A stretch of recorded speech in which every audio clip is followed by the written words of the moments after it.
Hidden within the shadows of ancient texts lies a collection of writings that claim to hold the final words of the 12 sons of Jacob, the very founders of the 12 tribes of Israel. These are not mere genealogical records or dry historical accounts, they are intimate confessions, urgent warnings, and cryptic prophecies whispered across the centuries. Long forgotten by mainstream religion, these testaments speak of forbidden sins, celestial visions, and a future shaped by both righteousness and corruption. Did these patriarchs foresee the fate of their descendants? Were they revealing long-lost divine wisdom, sealed away for a time when the world would be ready to listen? Or were these testaments altered, their messages reshaped by unseen hands? What truths have been hidden in their words, and why were they pushed to the edges of religious history? Join us as we unravel the testaments of the 12 Patriarchs, one of history's most mysterious and controversial apocryphal texts. The Testament of the 12 Patriarchs is one of the most fascinating and enigmatic texts to emerge from the ancient world. It presents itself as the final words of the 12 sons of Jacob, the patriarchs of the 12 tribes of Israel, each offering wisdom, warnings, and prophecies to their descendants. But before we delve into the content of these remarkable testaments, it's crucial to understand their origins, their historical significance, and their place within the major religious traditions, Judaism, Christianity, and even Islam. Because while these texts claim to be the voices of the patriarchs themselves, their journey through history is filled with mystery, controversy, and intrigue. The origins of the testaments of the 12 patriarchs are shrouded in uncertainty. The text as we have it today is believed to have been written during the Second Temple period, likely between the 2nd century BCE and the 1st century CE. This places it in a time of great religious and political upheaval, a period when Jewish sects such as the Pharisees, Sadducees, and Essenes were debating the future of their faith, when Hellenistic influences were reshaping Jewish thought, and when apocalyptic expectations of a coming Messiah were growing stronger. Many scholars believe that the Testaments were originally composed in Hebrew or Aramaic, though no Hebrew manuscripts survive today. Instead, the version that has come down to us is primarily preserved in Greek, with later translations in Armenian, Slavonic, and Latin. Some fragments discovered among the Dead Sea Scrolls suggest that portions of the text may have existed in Hebrew, but the full version as we know it appears to have undergone significant editing and expansion over time. The text itself is structured similarly to other Jewish writings of the period, particularly the farewell speeches found in the Torah. In the Bible, figures like Jacob and Moses give their final words to their followers before passing away, offering blessings, warnings, and predictions of the future. The Testaments of the 12 Patriarchs follows this same pattern but expands upon it dramatically, incorporating moral teachings, reflections on past sins, and apocalyptic prophecies. One of the most intriguing aspects of this text is its relationship with Christianity. The Testaments contain numerous references to a coming Messiah, a figure who will be born from the line of Judah and who will bring salvation not only to Israel but to all nations. Some passages describe him as a divine figure, a light to the world, one who will defeat sin and establish an everlasting kingdom. These ideas bear a striking resemblance to Christian beliefs about Jesus Christ, leading many scholars to speculate that the text was either influenced by early Christian thought or was later edited by Christian scribes.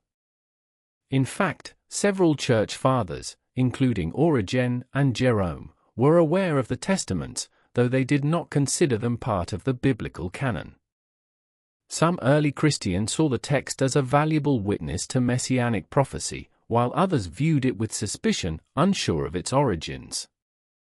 It is possible that the version we have today was edited by early Christian communities to emphasize certain theological ideas, though the core of the text remains rooted in Jewish traditions.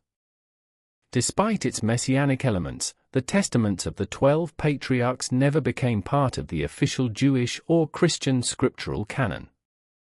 In Judaism, it was largely forgotten, possibly because of its apocalyptic nature and its association with groups like the Essenes, who had different theological beliefs than the later rabbis. In Christianity, while some elements were embraced, the text as a whole never achieved canonical status, likely because it was seen as too Jewish for mainstream Christian use. Interestingly, while the testaments do not play a direct role in Islamic tradition, some of their themes resonate with Islamic teachings. Islam recognizes the 12 sons of Jacob as important figures, and the idea of a final testament from a prophet to his followers is a common motif in Islamic literature. Moreover, the emphasis on moral conduct, warnings against sin, and the anticipation of a great figure who will bring justice align with some Islamic eschatological beliefs, though the details differ. Another aspect worth considering is the influence of the testaments on later Jewish and Christian mystical traditions. Some of the visions described in the text, particularly those in the Testament of Levi and the Testament of Naphtali, resemble the kinds of heavenly journeys found in later apocalyptic and mystical literature. The idea that the patriarchs had secret knowledge of the future and that they passed it down to their descendants connects to traditions found in Kabbalah, Gnosticism, and early Christian mysticism. So where does this leave us? The testaments of the 12 patriarchs occupy a strange and liminal space in religious history. They are not part of the Bible, yet they echo biblical themes. They contain Jewish teachings, yet they seem to anticipate Christian ideas. They warn of corruption and falsehood, yet their own origins remain uncertain. And despite being largely forgotten for centuries, they have survived, waiting for those who are willing to listen to the voices of the past. As we now turn to the individual testaments, we will see each patriarch speaking from his own experience, some confessing their sins, others warning of dangers to come, and some offering glimpses of a future still beyond our reach. These are not just ancient words, they are lessons that have endured through time, meant for those who seek wisdom, guidance, and perhaps even a deeper understanding of the mysteries of faith.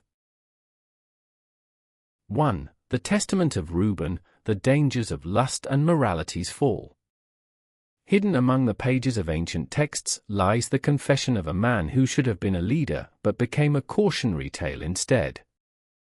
His name was Reuben, the firstborn of Jacob, heir to the divine blessing, and the man who lost everything.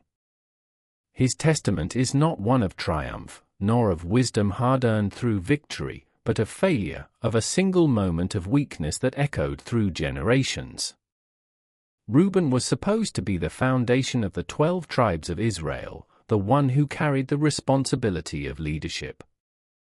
He had everything, strength, status, and the trust of his father. But that trust was shattered when he committed an unthinkable act. Reuben laid with Bilhah, his father's concubine. Perhaps it was a moment of recklessness. Perhaps it was a power play, an attempt to assert dominance over his father's household. Or perhaps, as he himself later admitted, it was lust, uncontrollable and destructive. Whatever his reasoning, the consequences were irreversible. When Jacob learned of Reuben's transgression, he said nothing. No immediate punishment, no outburst of anger. Just silence. But Reuben knew, he knew that his father would never forget. For years, Reuben carried the weight of his sin, watching as his birthright slipped through his fingers. And when the time came for Jacob to bless his sons, Reuben was the first to be called forward, not for honor, but for judgment. Jacob's words were a final, crushing blow. Reuben, you are my firstborn, my might, the first sign of my strength, excelling in honor, excelling in power. But you are as unstable as water, and you will no longer excel, for you went up onto your father's bed, onto my couch and defiled it. With those words, his inheritance was gone. His right to lead was stripped away. His legacy. The legacy of the firstborn was given to another. As Reuben lay on his deathbed, reflecting on his life, he gathered his sons and grandsons to him, not to boast of past victories, but to confess his greatest failure. He did not try to justify his actions. He did not make excuses. Instead, he spoke with brutal honesty, exposing his sin so that his descendants might learn from his mistakes. "My children," he said, "I have suffered greatly because of my actions, and now I stand as a warning to you. Do not give in to lust as I did, for lust destroys the soul. It consumes a man, turning him into a slave to his own desires." He explained how desire had overtaken him, clouding his judgment, driving him to act without thinking of the consequences. He warned them that unchecked passion leads only to ruin, not just for the sinner, but for all those connected to him. And he pleaded with them to learn self-control, to master their impulses before their impulses mastered them. Lust, he said, is not just the desire of the flesh. It is a sickness of the mind. It is a force that corrupts even the strongest of men, turning them into fools, stripping them of wisdom, and leading them into disgrace. He told them that his crime had not just cost him his inheritance, it had cursed his descendants. The tribe of Reuben, once destined for greatness, would fade into obscurity. They would never rise to prominence, never claim the leadership that should have been theirs by birthright. Because of his sin, they would be scattered, weakened, and forgotten. But Reuben did not stop at his own mistakes. He looked forward, far beyond his own time, and saw a future where all of Israel would struggle with the same temptations. He saw generations that would turn away from righteousness, lured by desires of the flesh, abandoning their faith for temporary pleasures. He warned his children that lust was only the beginning, that it would lead to other sins, violence, deception, corruption, and that one day, an entire nation could fall because of it. His final words were not those of a man seeking redemption for himself but of a father desperately trying to save his children from his own fate. He urged them to seek wisdom, to resist temptation, to walk the path of righteousness. Because once a man gives in to his desires, once he lets his impulses rule over him, he is no longer in control of his own destiny. And so, the testament of Reuben ends, not with hope, but with warning. A reminder that even the chosen, even those born with the greatest potential, can fall. That no man is immune to temptation. And that the cost of desire, once surrendered to, is far greater than anyone can ever predict. But desire was not the only force threatening the sons of Jacob. If Reuben fell to lust, his brother Simeon was consumed by something even more dangerous, envy.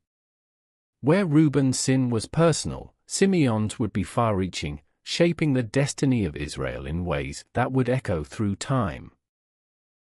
His testament would reveal the power of unchecked rage and the destruction it brings, not just to the man who carries it, but to all those around him. 2. The testament of Simeon, the poison of envy and wrath. If Reuben's downfall was lust, Simeon's was something even darker, something that consumes from within, eating away at the soul like an unquenchable fire. If lust weakens a man, envy and wrath destroy him completely. Reuben lost his birthright in a moment of weakness, but Simeon, in his rage, nearly tore his entire family apart. His testament is not just a confession, it is a warning about the deadly power of hatred. As Simeon lay on his deathbed, he looked back on his life and saw a trail of destruction. He had been strong, fierce, and fearless, traits that should have made him a protector of his brothers. But instead of using his strength for righteousness, he let bitterness take hold. And at the center of his hatred was one name, Joseph. Joseph, the dreamer. Joseph, the favorite. Joseph, the one whom their father, Jacob, loved more than any of them. The sight of him, wrapped in his coat of many colors, filled Simeon with rage. Every time Joseph spoke of his dreams where his brothers bowed before him, it was like fuel added to an already roaring fire. And so, when the opportunity came to rid himself of this unbearable thorn, Simeon did not hesitate. Simeon was not the only one who resented Joseph, but he was among the most dangerous. It was he and his brother Levi who led the charge, plotting to kill Joseph. If not for Reuben's attempt to intervene, they might have spilled their own brother's blood that very day. Instead, they threw him into a pit, cold and starving, left to die, until Judah's suggestion changed their course. Sell him. Let him rot in slavery. Let his dreams die with him. And so, Joseph was sold, taken away in chains, and for years, Simeon lived under the illusion that the problem was solved. That his enemy was gone. But hatred does not bring peace. The poison of envy lingers, and for Simeon, it festered even long after Joseph was out of sight. When famine struck the land and the brothers were forced to travel to Egypt for food, they stood before a mighty ruler, a man with power beyond their understanding. They did not recognize him, but he recognized them. It was Joseph. And as he tested them, as he demanded one of them remain in Egypt as a prisoner, it was Simeon he chose. Simeon, the one who had burned with the most hatred, now found himself in chains, the very fate he had condemned his own brother to. It was in that moment that Simeon began to see the truth. His hatred had not freed him, it had enslaved him. He had been bound to it for years, allowing it to rule his heart and cloud his judgment. And now, stripped of his pride, he saw his past for what it was, a series of choices driven by blind rage, leading to nothing but suffering. As he neared the end of his life, Simeon gathered his sons and grandsons, just as Reuben had done before him. But instead of speaking of honor, instead of boasting of strength, he confessed his greatest sin. He warned them of the dangers of unchecked jealousy, of the way anger twists the soul and blinds a man to reason. "My children," he said, "beware of envy, for it will turn your brother into your enemy, your ally into your rival. It will poison your heart and make you believe you are right even as you walk toward destruction. It will turn a man into a beast, a family into a battlefield, a nation into ruins." He told them that the greatest wars do not begin with armies, they begin in the heart. They begin with resentment, with the small seed of bitterness that, if left unchecked, grows into a force capable of tearing the world apart. And he prophesied that his own descendants would struggle with this curse. The tribe of Simeon, strong and fierce as they were, would become known for their conflicts. They would be divided, scattered, and weakened. The anger that had burned in their father's heart would not die with him, it would be their burden to bear. But his testament was not just a confession, it was a plea. A desperate attempt to break the cycle before it was too late. "Do not follow in my footsteps," he told them. "Let go of your hatred before it consumes you. Learn to forgive, or you will be slaves to your own wrath." Yet Simeon knew that envy and hatred were not the only forces that could divide a people. If his own downfall had been jealousy, his brother Levi carried a different burden, one that would shape his descendants in a far more complex way. Levi's testament would not be about personal sin, but about zeal, vengeance, and the dangerous balance between righteousness and cruelty. 3. The testament of Levi, the priesthood and spiritual power. If Simeon's downfall was wrath, Levi's was zeal, a double-edged sword that could cut through injustice but also consume the one who wielded it. Where his brothers sought power through strength or ambition, Levi was chosen for something greater, a sacred calling that would shape not only his own destiny but that of his descendants for generations. His testament was not merely a confession of sins but a vision of the future, a prophecy of glory and ruin, righteousness and corruption, holiness and betrayal. Unlike Reuben and Simeon, who carried the burden of regret, Levi spoke not of personal failure but of divine selection. He recalled a vision in which the heavens opened before him, and an angelic figure led him into the presence of the Almighty. There, he was clothed in a robe of priestly glory, and a voice thundered from the throne. "Levi, to you and your seed has been given the blessing of the priesthood forever. You shall draw near to the Lord, and your children shall be called holy." It was here that Levi learned his purpose. He would not rule by the sword, as Judah would, nor by cunning, as his other brothers might. Instead, he would serve as an intercessor, standing between God and man, offering sacrifices for the sins of the people. This was an honor unlike any other, but also a burden. The priesthood was not merely a privilege, it was a trial. Those who stood closest to God were also the first to be judged by him. Levi recounted how, in his vision, he saw the priesthood as a path of both righteousness and danger. The holy garments could become a snare if worn with pride. The altar, once a place of atonement, could be turned into a seat of corruption. And so, he warned his descendants. A great trial shall come upon the priesthood, for many shall pervert the sanctuary of the Lord. They shall take bribes and walk after lawless ways. They shall profane the sacrifices and defile the holy place with their greed. This prophecy was a dire warning, for Levi foresaw that his own descendants, the very ones entrusted with spiritual leadership, would one day turn away from God. The sacred calling of the Levites would become tainted by ambition, greed, and hypocrisy. Instead of serving with humility, they would seek power. Instead of guiding the people, they would exploit them. The very ones meant to uphold the law would become its greatest betrayers. In the last days, priests shall become greedy, loving money more than righteousness. They will deceive the people and pervert the commandments of God. The sanctuary of the Lord will be desecrated, and the city of holiness will be burned with fire. Levi's vision was painfully accurate. Many years after his death, the priesthood would indeed fall into corruption. The Sadducees and other religious elites would manipulate the laws for their own gain.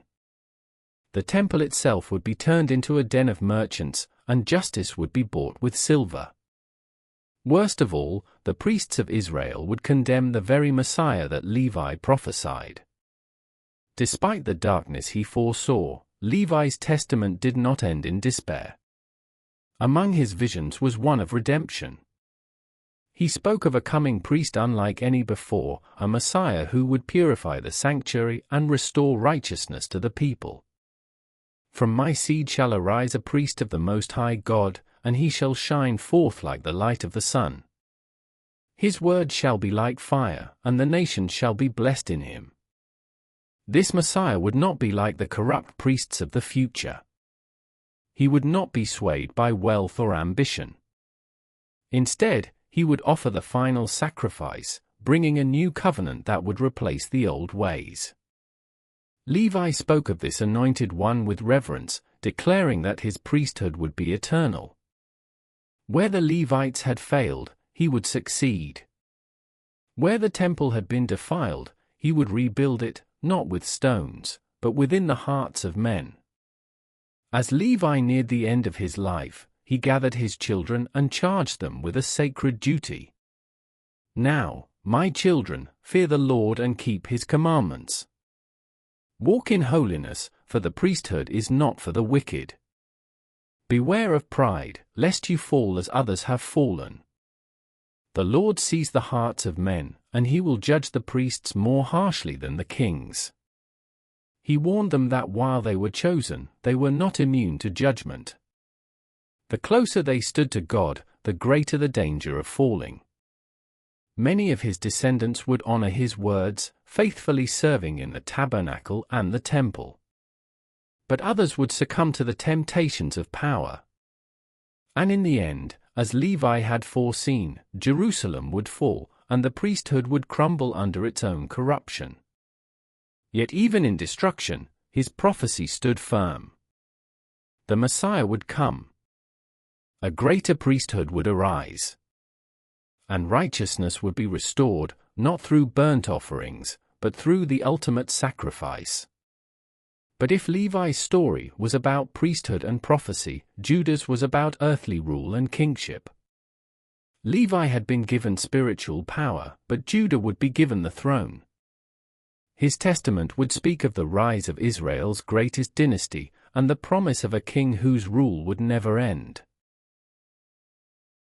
4. The testament of Judah, leadership, strength, and the coming Messiah. Levi had been chosen for the priesthood, his descendants entrusted with spiritual leadership. But the destiny of Israel could not rest on the priesthood alone. A nation needed more than intercessors, it needed rulers, warriors, and kings. And so, where Levi's legacy was of the temple, Judah's was of the throne. If the priesthood would guide the people's souls, the scepter of Judah would rule their lands. But kingship was a dangerous burden, and Judah knew this better than anyone. His testament was not just a prophecy of power, it was a confession of weakness. Judah was a natural leader, bold and fearless. When his brothers plotted to kill Joseph, it was Judah who took command, persuading them to sell him instead. Was it mercy or pragmatism? Perhaps both. His leadership saved Joseph's life, but it also sold him into slavery. Judah later rose to power in his own right, taking a Canaanite wife and fathering sons, but his own household became his greatest shame. His eldest sons, and Onan, were wicked and perished under divine judgment. When his daughter-in-law Tamar, left without an heir, sought justice in an unorthodox way, Judah failed her. He condemned her, until the truth of his own failings was laid bare. Judah's strength had always been his boldness, but his greatest weakness was his failure to act with justice in his own household. He had made decisions for others but had neglected his own moral responsibilities. His testament reflected the weight of these regrets, a lesson learned too late. Do not love money, nor gaze upon the beauty of women, for through these things, the kings will fall. But Judah's story was not one of failure alone, it was a prophecy of kingship and redemption. He knew that his line was chosen for something far greater than personal honor. Among his final words, he made a declaration that would shape the fate of Israel forever. A king shall arise from my seed, and he shall be the hope of the Gentiles. He shall rule with wisdom and justice, and in him the nations shall put their trust. This was the first clear prophecy of the Messiah. Judah foresaw a ruler greater than David, greater than Solomon, one whose reign would never end. This king would not rule with brute strength, but with righteousness and truth. He would not be like the kings of the nations, who sought conquest and wealth, but a ruler who brought peace and justice to all people. This prophecy found its fulfillment centuries later, when from the house of David, a descendant of Judah, would come one called the Lion of the tribe of Judah. A ruler who did not conquer by the sword, but by self-sacrifice. A king whose throne was a cross, and whose crown was of thorns. Judah understood what few leaders ever grasp: strength without righteousness leads to tyranny, and humility without strength leads to weakness. True leadership must be a balance between the two. He warned his descendants, "Be not greedy, nor oppress the weak, for the Lord shall bring judgment upon the mighty who abuse their power. Walk in truth, and the Lord shall bless you with victory. Judah's testament was a call to justice and humility. He had learned from his failures, and now, as he lay dying, he sought to pass on this wisdom to the generations that would follow. The kings of Israel would rise from his bloodline, but if they ruled without righteousness, they would fall just as quickly. As his strength faded, he left his final words. A lion is Judah, and from him shall arise the one who shall rule forever. But beware, my sons, for before that day there shall come a time of great wickedness.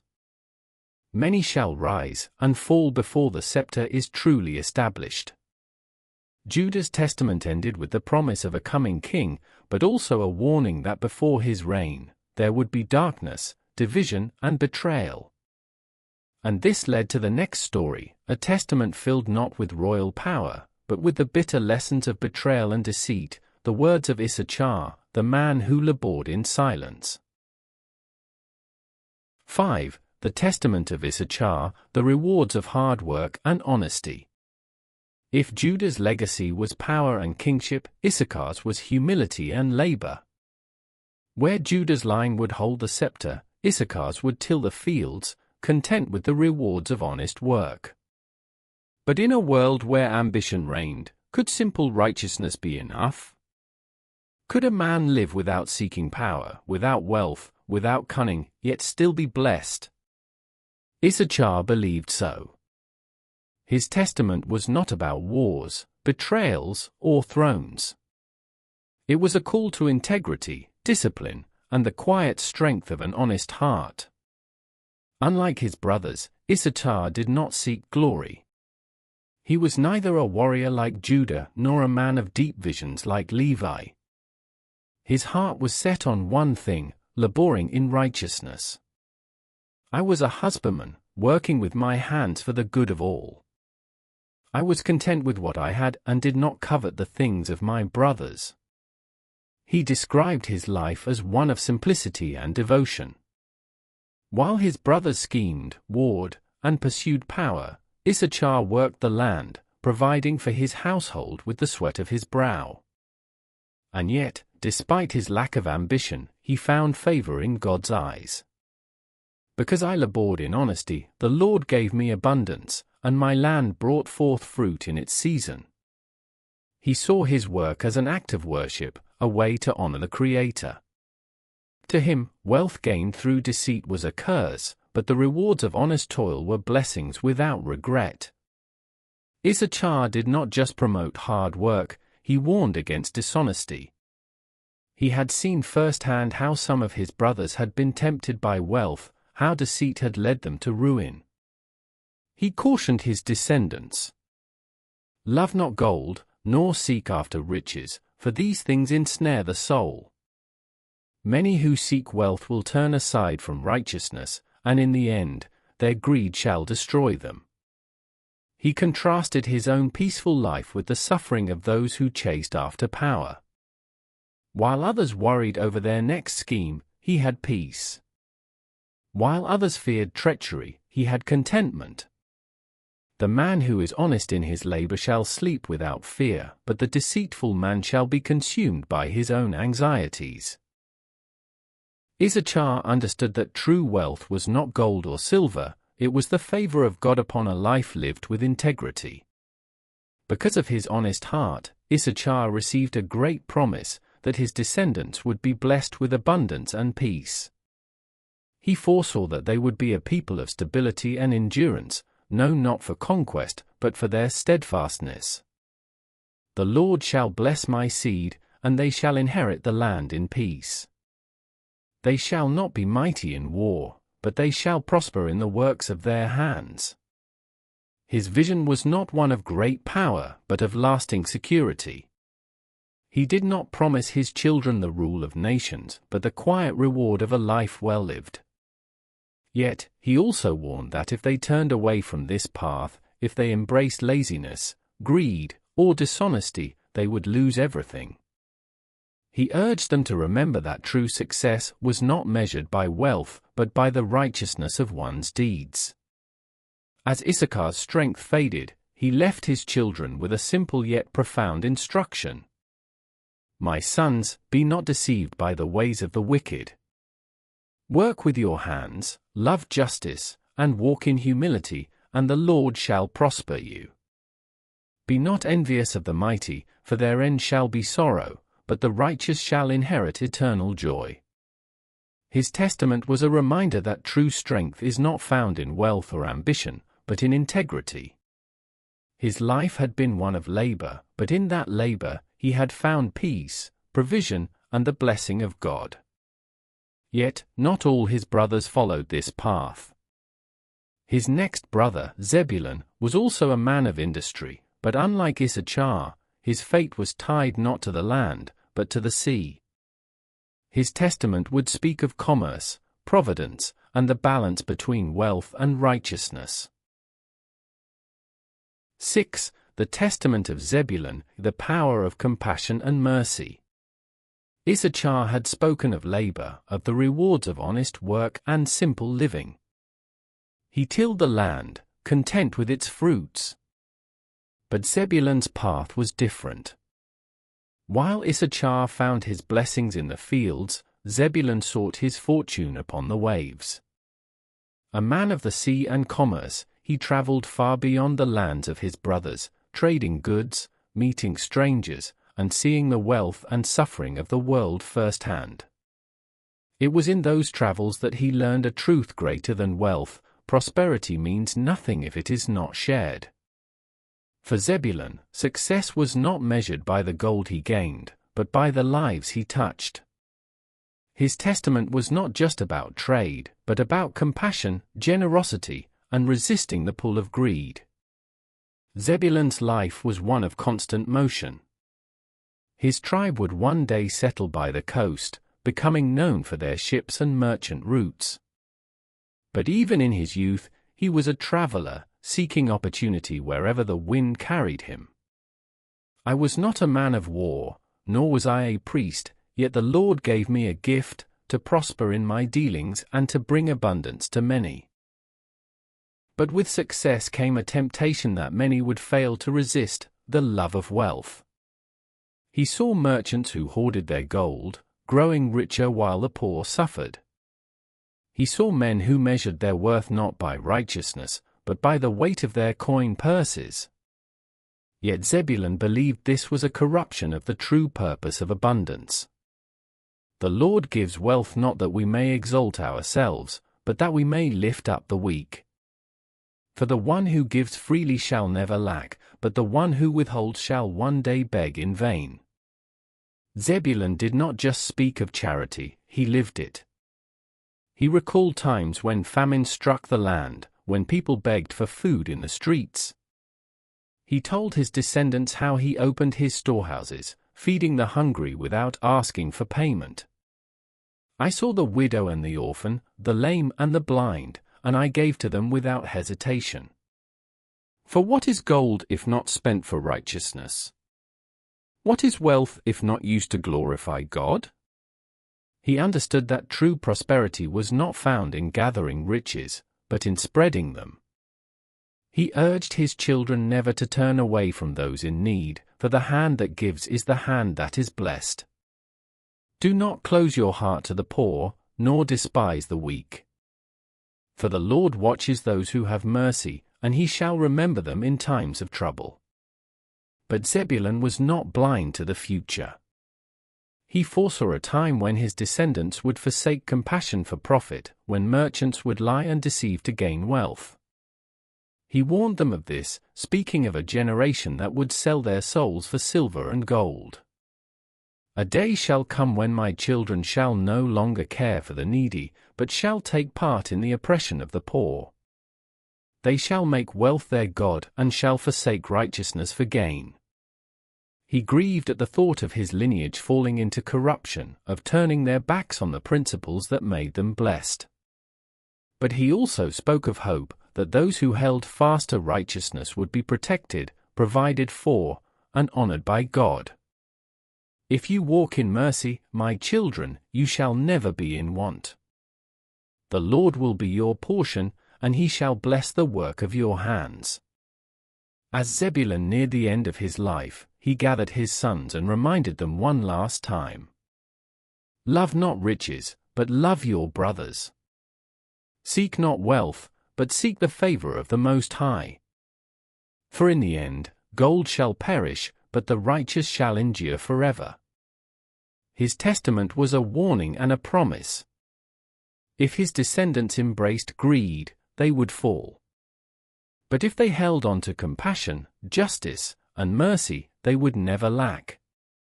Zebulun's words echoed the teachings of Issachar, but while Issachar found contentment in labor, Zebulun found it in giving.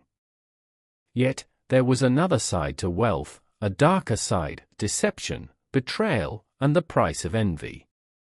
These themes would take center stage in the next testament, the sorrowful words of Dan, the son who saw his inheritance lost to sin. 7. The Testament of Dan, the path of evil and deception. Zebulun had spoken of compassion, of giving freely, and of resisting the grip of greed. He had seen how wealth, when used righteously, could uplift lives, but he had also warned against its corruption. But what happens when a man turns his back on justice altogether? What happens when deceit becomes his weapon, and ambition blinds him to the truth? The answer lay in the testament of Dan. Dan, the son of Jacob and Bilhah, was a man tormented by anger, envy, and an unrelenting thirst for power. His testament was unlike his brothers. It was not filled with blessings or promises of prosperity. Instead, it was a warning, a dark prophecy of what would become of his descendants if they followed the path he had walked. Dan saw a future in which his lineage would be associated with treachery, idolatry, and deception. He did not attempt to justify his ways, nor did he soften his words. Instead, he laid bare the corrupting nature of sin and the consequences it would bring. Dan's struggles began with something small, envy. He harbored jealousy toward Joseph, the favored son, just as Simeon had. But while Simeon's rage burned hot and violent, Dan's was cold and calculating. He plotted in secret, conspiring against his brother, watching as the plan to sell Joseph unfolded. Before I read his words, know that Dan does not hesitate to expose the darkness in his own heart. He confesses his sins openly, knowing that only truth can set his descendants free. I rejoice not in the destruction of Joseph, but my heart was set against him. I sought his fall in my envy, for I was filled with the poison of the serpent. This was the heart of Dan's warning: jealousy breeds wickedness. What began as envy became hatred, and what began as hatred turned to deception. He understood that once a man allows these things into his soul, they consume him from within. Beware, my children, of the spirits of deceit and wrath, for they ensnare the soul and turn a man into a beast. Dan did not just warn about his own failings, he saw what was coming. He prophesied that his descendants would fall into idolatry, turning away from the God of their fathers. He foresaw their alignment with wicked rulers, their involvement in treachery, and their descent into corruption. Listen closely to this next excerpt, because here Dan reveals the future of his lineage, a future filled with sorrow. The prince of darkness shall rule over my seed, and they shall become a snare to Israel. They shall walk in deceit and lead many astray, for their hearts shall turn from the Most High. Dan's tribe would indeed gain a reputation for treachery. The most infamous figure linked to this prophecy is Samson, the mighty warrior from the tribe of Dan, whose downfall came through the deception of Delilah. Some later traditions even associate Dan's lineage with the rise of the Antichrist, pointing to his words as a dire warning of a coming age of darkness. Dan's testament was not just a personal confession, it was a warning to all of Israel. He spoke of a time when false leaders would rise, deceiving the people, leading them into ruin. There shall come rulers in my tribe who shall pervert judgment, who shall make the righteous stumble and strengthen the hands of sinners. He described these leaders as serpents, wolves among the flock, men who wear the mask of righteousness but whose hearts are filled with wickedness. His words echo the later warnings of the prophets and even the teachings of Jesus, who warned of false shepherds leading the people astray. Dan's vision was one of destruction, but not without hope. He warned that the struggle between good and evil would continue within his tribe, but that in the end, those who turned back to God would find mercy. As Dan neared the end of his life, his final words were a plea, not just to his children, but to anyone who would listen. "Now, my sons, keep yourselves from all unrighteousness. Hate envy and wickedness, and walk in truth. For the Lord shall judge the deceitful, but he shall have mercy on the just." He had seen the darkness in his own soul. He had witnessed the destruction that deception brought. But he knew that redemption was possible for those who chose to walk in truth. Dan's testament stands as one of the most chilling warnings among the 12. His life was not a story of triumph, but of regret. And yet, his honesty gives his words power. But the battle between good and evil did not end with Dan. His brother Naphtali would take up the message next, speaking not of deception, but of wisdom, visions, and the mysteries of the unseen world. His testament would explore divine revelations and the hidden truths of God's plan. 8. The Testament of Naphtali, mystical visions, and the heavenly order. Dan had spoken of darkness, the path of deception, the corruption of power, and the fate of those who turn from the truth. His words carried a heavy weight, a warning to those who would rather walk in shadows than in light. But amidst that warning, there was something more, the idea that wisdom, true wisdom, could illuminate even the darkest paths. And who better to speak of such wisdom than his brother, Naphtali? Unlike Dan, who had seen the creeping evil of deception, Naphtali was a seeker of hidden knowledge. His testament was not one of sorrow or regret, but of visions, mystical, profound, and reaching into the very fabric of the cosmos itself. Naphtali was known for his swiftness, his agility, both in body and in thought. His testament is unlike the others because it is not just a reflection on his life or a warning to his descendants, it is a journey into the unseen. He speaks of the divine order, the governing forces that shape the universe, and the true wisdom that goes beyond mere earthly knowledge. His words are not just for his own children, but for all who seek understanding. Before I share an excerpt, understand that Naphtali does not speak in simple terms. His words carry layers of meaning, touching upon the mystical and the prophetic. Now, listen carefully. I have read in the writing of Enoch that you will stray from the Lord, walking according to all wickedness and committing abominations against him. Therefore, he shall scatter you upon the earth until the time of his mercy. Here, Naphtali references one of the most ancient figures of wisdom, Enoch, the one who walked with God. He does not rely on his own wisdom alone, but draws from the hidden knowledge of the past. He foresees that Israel will stray, that his descendants will be caught in corruption, but also that there will come a time of mercy, of restoration. This is the nature of his visions, not only of what is, but of what will be. Naphtali speaks of the divine laws that govern existence, laws beyond human perception, forces that move unseen yet control all things. He urges his children to live in harmony with these laws, to seek wisdom that is not merely intellectual, but spiritual. He warns against becoming entangled in earthly struggles, in greed and deceit, in desires that blind the soul. Do not be like the heathen, who seek only the things of the flesh. But understand the mysteries of the Lord, and you shall see what is hidden from the eyes of men. This is a call to enlightenment.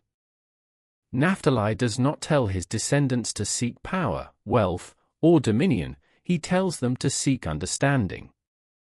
He urges them to go beyond the surface, beyond the distractions of the world, and to see deeper truths. But his testament is not merely about personal wisdom. He speaks of the grand design, the cosmic order that binds all things together. He foresees a time of great upheaval, but also of renewal. He prophesies the eventual restoration of Israel, the return of righteousness, and the day when the scattered people will once again be gathered. At the end of days, the Lord shall bring back his people, and he shall raise up a great light among them. Those who were lost shall be found, and those who were blind shall see. Naphtali's words are filled with mystical hope. Though he knows that suffering and dispersion will come, he also knows that the divine plan is not one of endless punishment. He foresees redemption, a time when knowledge and truth will prevail over ignorance and corruption. His testament leaves us with a sense of wonder, an invitation to look beyond the ordinary and into the extraordinary. But knowledge alone is not enough. Wisdom must be tempered with action, with justice, and with responsibility. And it is this lesson that his brother Gad will take up next, speaking not of visions, but of the weight of hatred and vengeance, and the burden they bring upon the soul. 9. The Testament of Gad, the cost of hatred and revenge. Naphtali had spoken of wisdom, of the unseen forces that govern the world, of the grand design that binds all things together. His testament was a call to understanding, urging his descendants to seek knowledge beyond the physical, beyond the fleeting desires of men. But knowledge alone does not bring peace. Even the wisest of men are not free from the burdens of their hearts, from the poison that can take root deep within the soul. And no poison is more destructive than hatred. It festers, grows, and consumes, turning brother against brother, father against son, and nation against nation. Gad knew this well, for he had once been consumed by it. His testament is not just a reflection but a confession, a warning about the price of vengeance and the power of forgiveness. Gad was one of the 10 brothers who conspired against Joseph, one of those who cast him into the pit and sold him into slavery. But unlike his brothers, whose actions were driven by envy, Gad was driven by something deeper, something more dangerous: hatred. He despised Joseph, not just for his dreams, not just for his father's favoritism, but because he saw in him a reflection of everything he could not be. Hatred clouded his judgment, and in his blind rage, he wished for Joseph's death. Now, in his final words, he acknowledges the darkness that once ruled his heart. Before I share an excerpt from his testament, understand this: Gad does not speak as a man who remained in hatred. He speaks as one who has seen its cost, who has felt its weight, and who now seeks to spare his descendants from the same fate. Listen closely. I confess my sin, my children. I was filled with hatred against Joseph, and I desired to tear him apart like a lion devours its prey. But my father's God did not allow me to lay hands upon him, for the Spirit of truth restrained me. Thus, I was saved from committing a great evil, though my heart remained filled with wrath. Gad's hatred did not lead him to kill, but it poisoned his soul nonetheless. Even after Joseph was gone, sold into slavery, that bitterness remained. It took root in his heart, distorting his view of the world, filling him with anger, even against those who had done him no wrong. Hatred does not disappear when its object is removed, it lingers, spreading like a disease. And Gad warns his descendants of this, teaching them that to hold on to hatred is to be held captive by it. Beware, my children, of hatred, for it blinds the soul. The man who hates sees no truth, hears no wisdom, and knows no peace. Hatred is a sword that turns against the one who wields it, and he who holds it will surely perish by its blade. Gad's testament is more than just a lesson on the dangers of grudges, it is a plea for his descendants to choose a different path. He speaks of the power of forgiveness, not as a sign of weakness, but as the greatest strength a man can possess. Forgiveness is not about excusing wrongdoing, it is about freeing oneself from the chains of bitterness. He tells his children that only by forgiving can one truly be at peace. I tell you, my children, forgive even those who do you great harm, for the Lord repays all things in his time. If you hold on to vengeance, it will consume you, but if you release it, you will walk in the light and know true joy. But Gad does not stop at personal forgiveness. He speaks of the future, of the great conflicts that will arise among the tribes of Israel, of the wars that will be fought, and of the divisions that will tear the people apart. He warns that hatred will not only destroy individuals, it will destroy nations. He sees a time when Israel will be besieged, not just by foreign enemies, but by strife from within, when brother will turn against brother, and the people will forget the lessons of unity. And yet, even in his warnings, there is hope. Gad believes that those who reject hatred and embrace forgiveness will be blessed, that the descendants who choose peace will stand strong even in times of great turmoil. His final words are not words of doom, but of redemption. He leaves his descendants with a choice, to continue the cycle of vengeance or to break free from it, to walk in darkness or to seek the light. And as his testament closes, we turn to his brother Asher, whose message is one of contentment and goodness, a lesson on the blessings that come to those who live righteously. 10. The Testament of Asher, the importance of balance and righteous judgment. Hatred and vengeance had consumed Gad, but in the end, he realized that forgiveness was the only true path to peace. He warned his descendants of the destruction that follows when bitterness takes root in the heart, teaching that those who choose to forgive will walk in light. But what if the struggle is not between two people, but within oneself? What if the greatest battle is not against an enemy, but between the forces of good and evil within the human soul?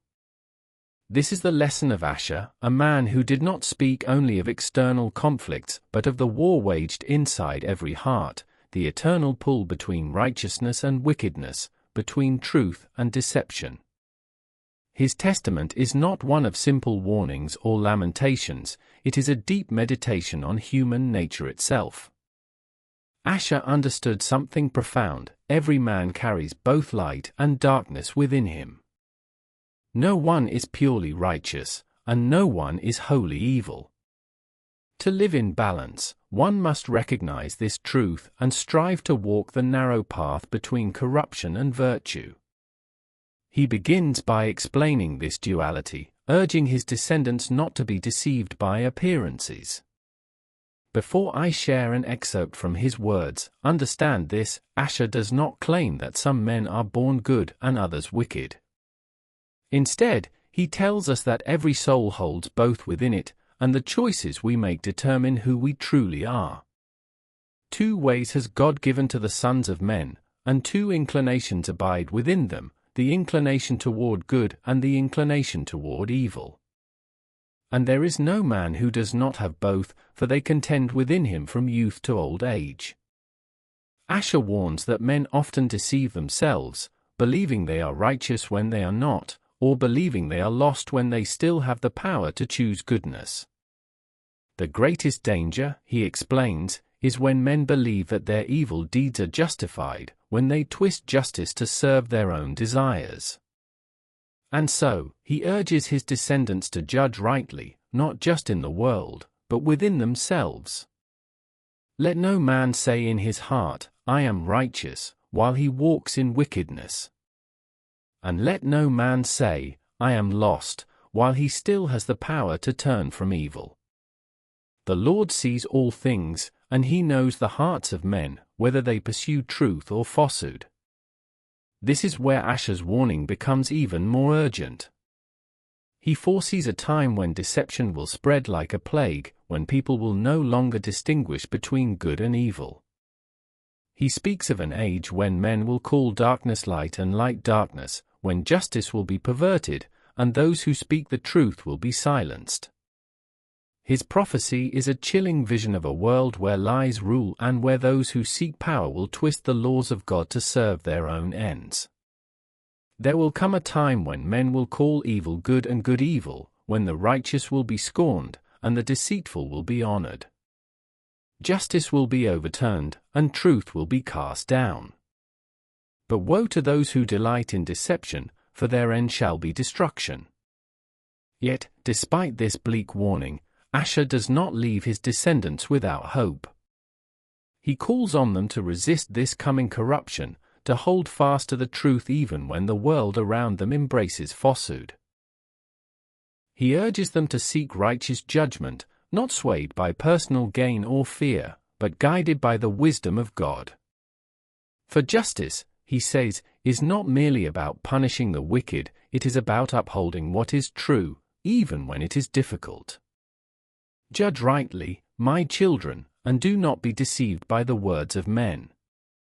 Seek wisdom from the Lord, and let your judgment be pure, not swayed by gold or by the praise of men. For the Lord will judge all in his time, and he will lift up those who love the truth. With these words, Issachar leaves a final lesson: righteousness is not about appearing holy before others, but about seeking truth within oneself. It is a lifelong battle, one that each man must fight within his own heart. And so, as his testament draws to a close, we turn to the words of his brother Joseph, a man who knew both suffering and triumph, a man whose story is one of endurance, faith, and divine favor. 11. The Testament of Joseph, the rewards of virtue and endurance. Issachar spoke of the struggle between good and evil within every man, of the delicate balance that determines whether one walks in truth or deception. But what happens when a man is tested beyond all limits? When he is thrown into suffering, betrayed, enslaved, and falsely accused, will he hold on to righteousness, or will he fall into despair? This is the story of Joseph, a man who endured unimaginable trials and yet remained steadfast, proving that virtue, patience, and faith are rewarded in the end. His testament is not one of vengeance or regret, but of endurance, of standing firm when the world tries to break you, of resisting temptation when the easy path leads to ruin. Joseph's story is one of the most well-known in the scriptures, yet his own words give us a deeper understanding of what he endured. He begins by reminding his descendants that he was sold into slavery by his own brothers, cast down into Egypt, where he was alone in a foreign land.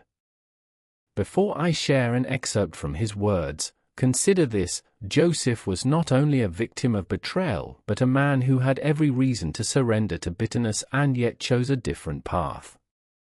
I was sold into slavery, cast into a land not my own. Yet I did not turn away from the Lord, nor did I despair. For I knew that he was with me, even in the house of bondage. Joseph's life in Egypt was not an easy one, but his faith never wavered. Even as a slave, he remained virtuous and loyal, earning the favor of his master. But his greatest test came when he was tempted by the wife of Potiphar. He describes how she persistently sought to seduce him, how day after day she tried to lure him into sin. Many would have given in, believing there was no escape, but Joseph stood firm, knowing that to betray his master and sin against God would bring only ruin. She came to me in the night, whispering deceit, calling me to sin. But I said to her, "Far be it from me to do this thing and sin against my God." And though she sought me daily, I did not yield, for my heart was set upon righteousness. For his refusal, Joseph was falsely accused and cast into prison, yet even in chains, he did not lose faith. He tells his descendants that righteousness is not always rewarded immediately, that suffering may come even to the just, but endurance will bring favor in the end. He urges them to never lose faith, no matter how great the trials they face. Do not be quick to despair, my children, when troubles come upon you. For the Lord sees all things, and he will lift up those who walk in righteousness. Though a man may be cast down, he will be raised in due time, if he does not forsake the path of truth. Joseph's patience and virtue eventually led him to a position of great power. From a prisoner, he became the second most powerful man in Egypt, overseeing the land and saving countless lives from famine. His story is proof that suffering can be turned into blessing, that those who endure with faith will be rewarded beyond measure. But Joseph also warns that prosperity can lead to downfall if men forget the source of their blessings. He prophesies about the future of Israel, speaking of times when the people will grow complacent, turning away from God in their abundance. There will come a time when my children will dwell in prosperity, when they will have all they need and more. But beware, for in their comfort, many will forget the ways of righteousness. They will follow after idols, and their hearts will grow cold. His words serve as both encouragement and warning. Prosperity is not the ultimate goal, for without righteousness, wealth and power become a curse. He calls upon his descendants to remain steadfast in virtue, to never forget that all things come from the hand of God. As his testament comes to an end, Joseph's final words point toward the future, toward a time when Israel will fall into oppression once more, when the people will cry out for deliverance. This brings us to the last testament, the words of Benjamin, the youngest of the 12, who speaks of unity, love, and the trials yet to come. 12. The Testament of Benjamin, the final testament and the coming Messiah. Joseph's life was a testament to endurance, to the power of righteousness even in the face of betrayal and suffering. His story taught that faithfulness is rewarded in time and that patience and virtue lead to greatness. But his youngest brother, Benjamin, had yet another lesson to give, one that would serve as the final words of the 12 Patriarchs. Benjamin's testament is not about trials or tribulations, not about war or hardship, but about unity, love, and the promise of a great Redeemer. His words are filled with hope, a final call for his descendants to seek peace, for he foresaw a time when Israel would be divided, when hatred would turn brother against brother. And in that division, he saw the coming of one who would restore all things.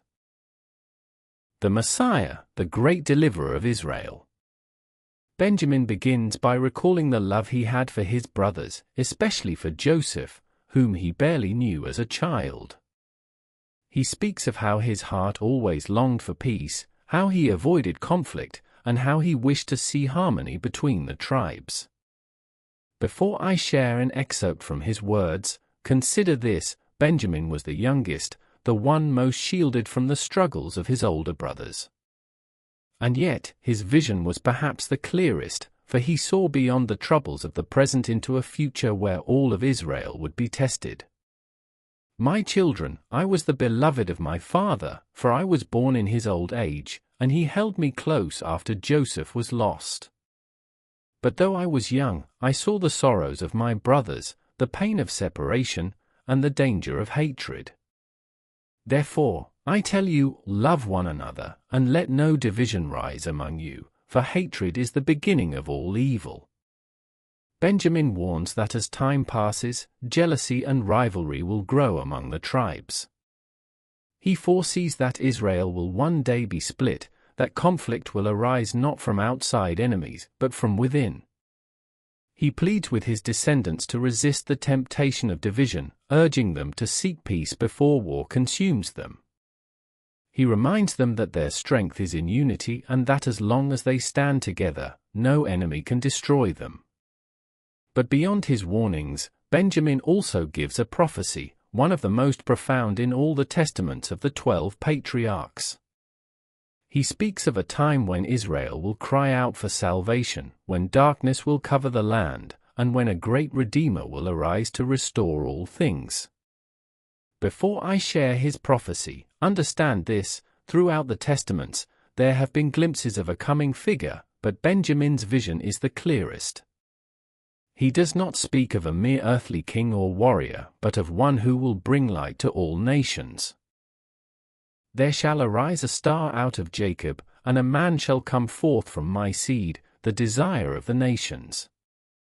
He shall be as the sun in righteousness, bringing healing in his wings. He shall break the power of the wicked, and his kingdom shall have no end. Benjamin's words echo through time, pointing to a figure greater than any ruler, a savior whose reign will be eternal. He assures his descendants that this Redeemer will not come in might alone, but in love, that he will restore Israel not through conquest, but through righteousness. He urges them to prepare for his coming, to remain faithful, and to hold on to the hope that no matter how dark the times may become, salvation will surely come. As his testament draws to a close, Benjamin offers a final blessing. He reminds his children that love is the greatest power, greater than strength, greater than wealth, greater than any army.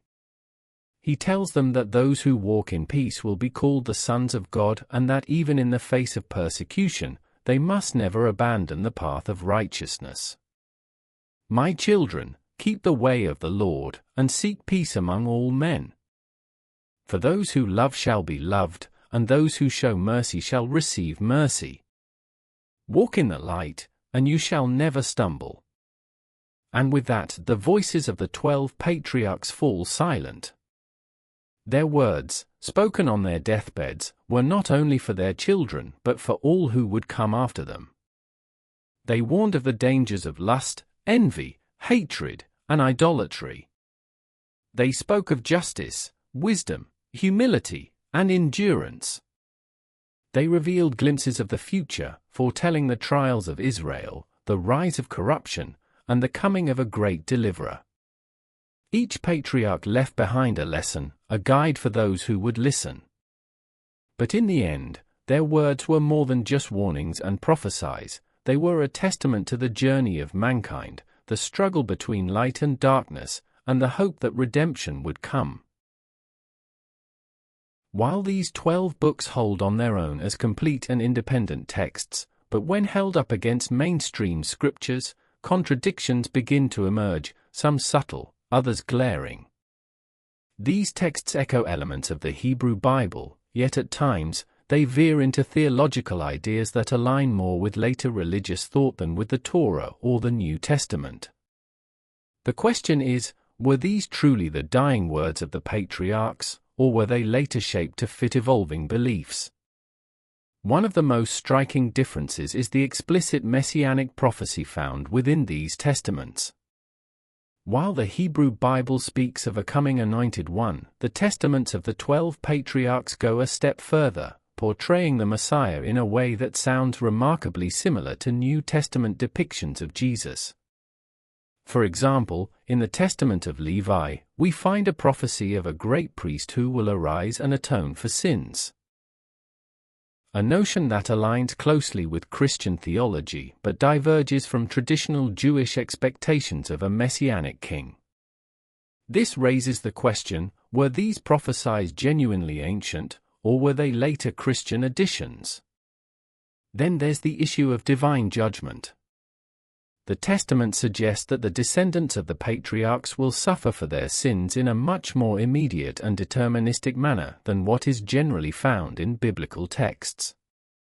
The Hebrew Bible does speak of blessings and curses based on obedience, but these testaments intensify that theme, painting a future where corruption among the tribes is inevitable and divine wrath unavoidable. This deterministic view is at odds with the more covenantal framework of the Torah, where repentance and divine mercy play a central role. Another contradiction emerges in the role of angels. In mainstream scripture, angels serve primarily as messengers or instruments of God's will, rarely intervening in human free will.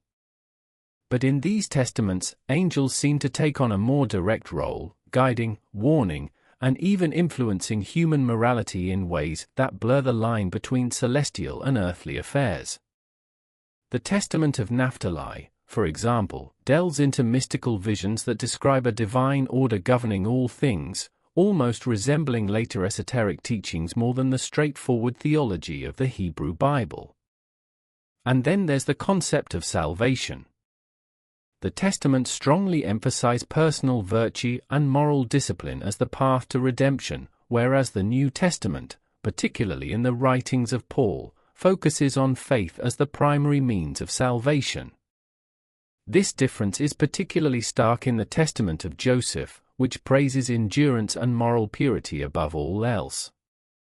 While these values are certainly biblical, the absence of any emphasis on faith in divine grace brings it into conflict with Christian doctrine, which teaches that righteousness alone is not sufficient for salvation. Even the portrayal of biblical figures takes on a new shape. The Testament of Simeon, for example, places the full weight of Joseph's betrayal on him alone, contradicting Genesis, where all the brothers conspire against Joseph.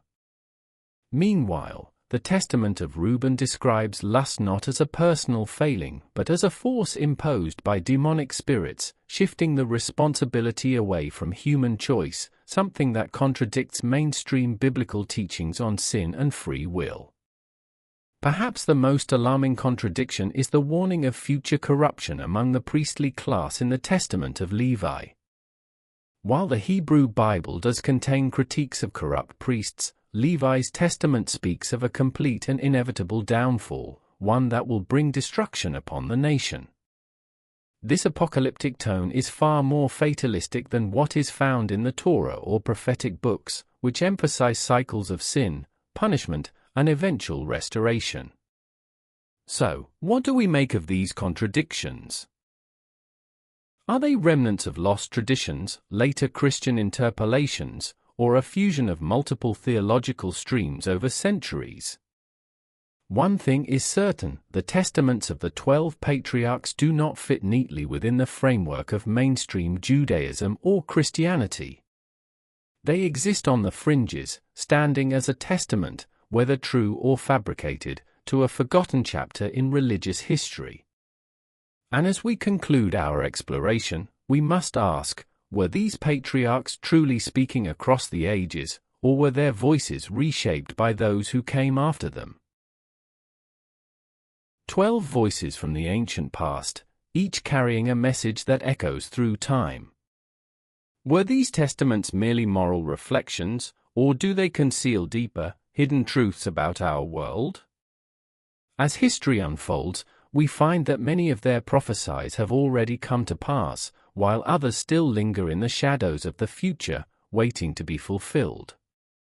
Were these writings divine wisdom passed down by the patriarchs, or a lost warning meant for a time yet to come, a time that may be closer than we think?